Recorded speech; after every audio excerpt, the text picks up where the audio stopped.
இந்திய அரசியலமைப்பின் ஆர்டிகிள் 5 என்ன சொல்கிறது என்பதை இப்போது எளிமையாக பார்க்கலாம். இந்திய குடிமகனாக யாரெல்லாம் இருக்கலாம் என்று இந்த ஆர்டிகிள் 5 சொல்கிறது.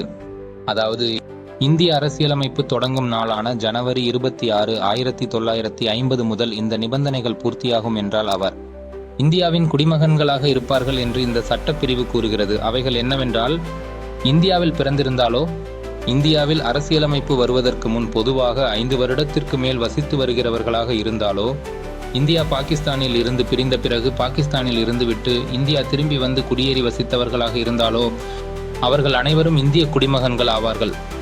ஒரு சின்ன உதாரணம். ராம் என்பவர் 1945 இந்தியாவில் பிறந்தவர். அவர் தொடர்ந்து இந்தியாவிலேயே வசித்து வந்துள்ளார்.